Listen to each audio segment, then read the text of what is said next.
امروز طرز تهیه لواشک خونگی رو میخوایم با هم ببینیم. البته شما میتونید اینو خشک کنید به صورت لواشک خشک نگه دارید، یا اینکه میتونید قسمتی از اونو به صورت مایع در یخچال نگه دارید و برای انواع پخت و پز و غذایی که حالت ترشمزه دارن میتونید استفاده کنید. ابتدا تمام گوجه سبزا رو داخل یک قابلمه بزرگ بریزید.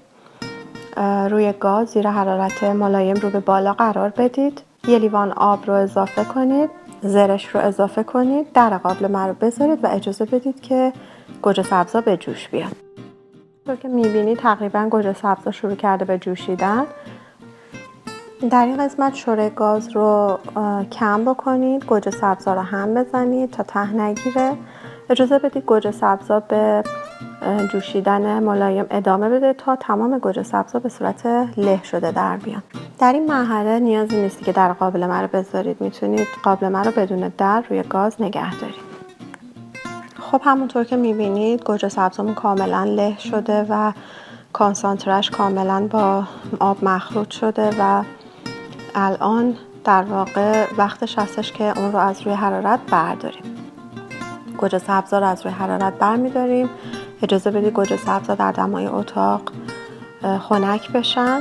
بعد از اینکه گوجه سبزا در دمای اتاق خنک شد، وقت صاف کردن گوجه سبزا هستش. برای این کار از یک آبکش معمولی میتونید استفاده کنید. همونطور که میبینید با استفاده از دست گوجه سبزا رو صاف بکنید تا اون مایع صاف گوجه سبز به دست بیاد.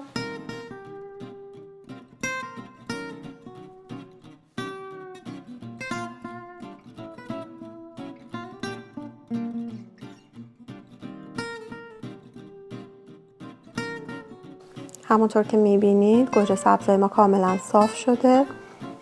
یک قاشق پر چایخوری نمک اضافه کنید و کاملا مخلوط بکنید.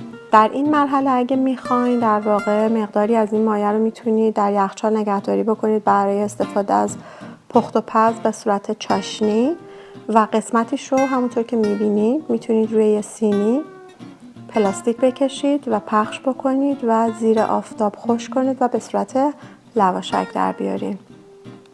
این در واقع لواشک خیلی خوشمزه و ترشی هستش.